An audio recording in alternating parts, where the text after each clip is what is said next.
قوم کی بربادی، کسی بھی قوم کا جو زوال ہے اس کی تشخیص کی جا رہی ہے۔ مولانا الطاف حسین علی ایک قوم کی زوال جب آنے والا ہوتا ہے اس کی کیا کیا علامتیں ہوتی ہیں، جب کوئی قوم بربادی کے دہانے پر ہوتی ہے تو اس کی جانب چل پڑتی ہے، جب ڈھلان سے گرنے لگتی ہے تو اس وقت اس کی علامتیں کیا ہوتی ہیں۔ مولانا الطاف حسین علی اس کی تشخیص کر رہے ہیں،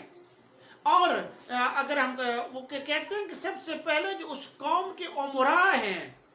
طبقہ امراء ہے، دولت مند لوگ ہیں، اشرافیہ ہے، اس کا کردار بد کردار ہو جاتا ہے، وہ مسخ ہو جاتے ہیں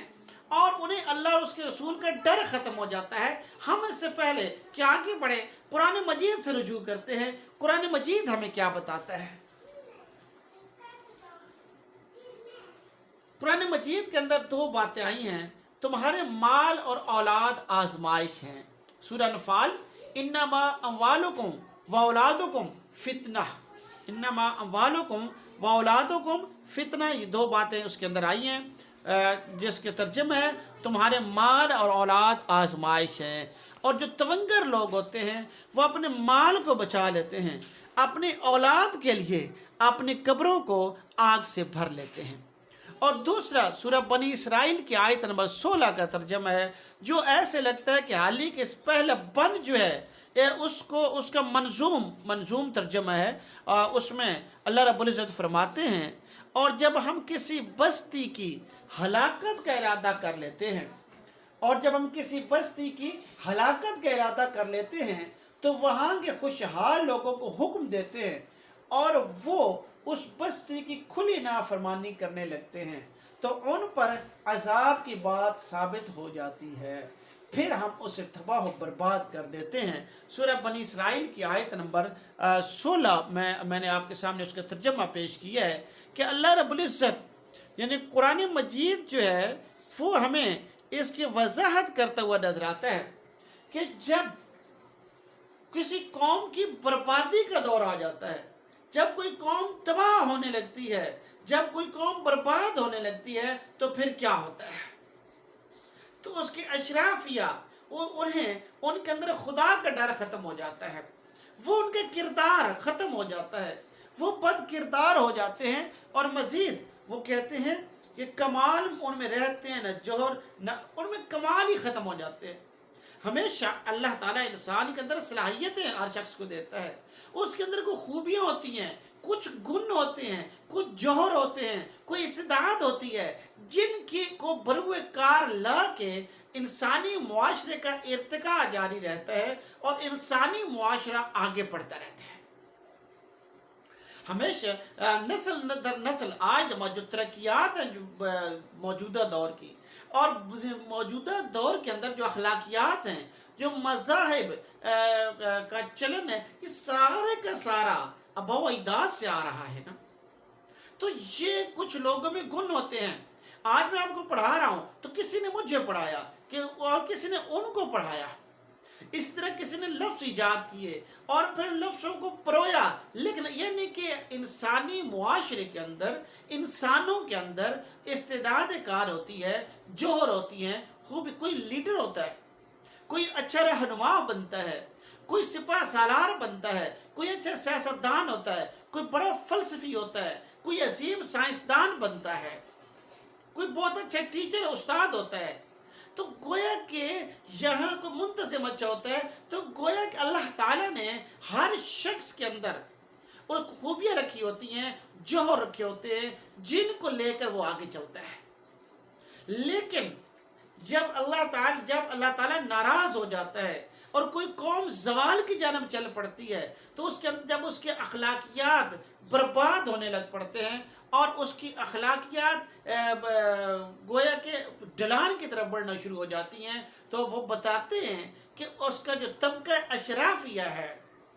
جو اشرافیہ کا طبقہ ہے وہ مسخ ہو جاتا ہے، اس کے اندر نہ کردار ختم ہو جاتا ہے، خوبیاں ختم ہو جاتی ہیں، وہ سست اور کاہل ہو جاتا ہے، ظالم ہو جاتا ہے، اور وہ کہتے ہیں کہ عقل بھی اس کی رہنمائی نہیں کرتی اور دین بھی اس کی رہنمائی نہیں کرتا، عقل اس کی مت ماری جاتی ہے، ہر وہ کام کرتے ہیں جو اور زیادہ زوال کے قریب لے جاتا ہے۔ اور اسی طرح سے جو دین ہے، جو اللہ رب العزت ہے، جو کہ رہنمائی کرتے ہیں، اور پھر اللہ کی ہدایت، شریعت اسلامی، قرآن مجید، حضور نبی کریم صلی اللہ علیہ وآلہ وسلم کی سیرت، آپ کی احادیث، فقہ، یہ جو انسان کو متزلزل نہیں ہونے دیتے ہیں اور انسان ان کے مطابق آگے چلتا چلا جاتا ہے، یہ بھی رہنمائی کرنا چھوڑ دیتے ہیں۔ جیسا کہ میں نے آپ کو بتایا کہ قرآن مجید میں جب فرمایا اللہ نے کہ جب ہم کسی بستی کے ہلاکت کا ارادہ کر لیتے ہیں تو وہاں کے خوشحال لوگوں کو حکم دیتے ہیں اور وہ اس بستی کی کھلی نافرمانی کرنے لگتے ہیں تو ان پر عذاب کے بعد ثابت ہو جاتی ہے، پھر ہم اسے تباہ و برباد کر دیتے ہیں۔ تو دین رہنمائی چھوڑ دیتا ہے، دین پیشوائی چھوڑ دیتا ہے، عقل سے بھی رہنمائی نہ لی اور دین سے بھی رہنمائی نہ لی، اور جب یہ دونوں کام ہو جاتے ہیں تو پھر حالی کہتے ہیں کہ نہ دنیا میں ذلت نہ عزت کی پرواہ، اور پھر دنیا کے اندر بھی انہیں اس بات کا ڈر نہیں ہوتا کہ یہ ہم حرکت کریں گے، یہ کام کریں گے تو ہماری ذلت ہوگی، شراب پیئیں گے اور سرعام آ جائیں گے، کوئی کسی برائی میں، کسی بری لت میں پڑیں گے، یا جو ریاست ہے اس کی دولت ہڑپ کر جائیں گے، یا ریاست کو نقصان پہنچائیں گے، یا لوگوں کی بہو بیٹیوں کی عزتوں کے ساتھ کھیلیں گے تو لوگ کیا کہیں گے؟ ذلت ہوگی، رسوائی ہوگی، لیکن یہ لوگ ڈھیٹ ہو جاتے ہیں اور ان کو اس رسوائی اور ذلت کا کوئی ڈر نہیں رہتا۔ ایک انسانوں سے ڈر اور پھر ایک اللہ سے ڈر، عقبہ، دوزخ، بھڑکتے ہوا دوزخ، جس کے اندر جس کی وجہ سے ہم ڈرتے ہیں۔ ایک تو انسانوں کا ڈر ہے، ایک اللہ کی محبت ہے کہ جو اور رسول اللہ صلی اللہ علیہ وآلہ وسلم کی محبت ہے جو انسانوں کو بھٹکنے نہیں دیتی ہے، لیکن اس کے ساتھ ساتھ اللہ خوف بھی ہوتا ہے، اللہ کا تقوی بھی اختیار کیا جاتا ہے، اور اللہ کا خوف بھی ہوتا ہے کہ مرنا ہے، قبر کے اندر نامعلوم کیسے حالات ہوں گے۔ اور یہ کہ رسول اللہ صلی اللہ علیہ وآلہ وسلم کی ایک حدیث پاک ہے جس کے مفہوم ہے کہ قبر جنت کے باغوں میں سے ایک باغ بھی ہے اور دوزخ کے گڑھوں میں سے ایک گڑھا بھی ہے۔ تو انہیں اس طرح کی پرواہ ہی نہیں رہتی ہے کہ انہیں جنت کا حاصل کرنی ہے اور قبر میں بچنا ہے، یا عذاب جو میزان کا دن بھی آنا ہے، قیامت کے دن بھی آنا ہے، اور اللہ رب العزت کے سامنے پیش بھی ہونا ہے۔ تو یہ وہ لوگ ہوتے ہیں جنہیں دنیا میں ذلت کی پرواہ نہیں رہتی ہے اور جنہیں آخرت میں بھی ذلت کی پرواہ نہیں رہتی ہے۔ تو یہ حالی تشخیص کر رہے ہیں، کہ جب کوئی قوم زوال کی جانب بڑھتی ہے تو اس کے اندر یہ ساری اس کے طبقہ اشرافیہ ایلیٹ کلاس ہے، اس کے جو طبقہ امراء ہے، اس کے اندر یہ بربادیاں شروع ہو جاتی ہیں۔ عزیز طلباء سے متعلقہ اشعار دیکھیے، شرم ہے ان میں نہ غیرت ہے نہ خوئے احترام، شرم ہے ان میں نہ غیرت ہے نہ خوئے احترام، ان کی الفت بے صداقت، ان کا کینہ بے لگام۔ بے شک آپ ہر دور کے اشرافیہ کو دیکھ لیجئے، وہ بے شرم ہوگی، بے غیرت ہوگی، اس میں احترام بالکل بھی نہیں ہوگا، اور اسی طرح سے ان کے وہ محبت کریں گے تو کسی لالچ کے تحت کریں گے، اور کینہ ایسے پال کے رکھیں گے جیسے اونٹ کا کینہ ہوتا ہے۔ اسی طرح آگے اگلا شعر دیکھیے، گزری ہے جن کی، امید ہے یہ شعر آپ کو نظر آ رہا ہوگا، گزری ہے جن کی عمر محبت کے بغیر،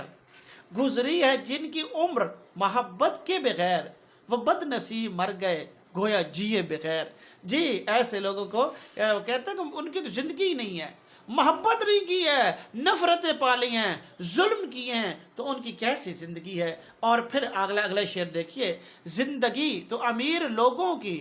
مستیوں پر ابھار سکتی ہے،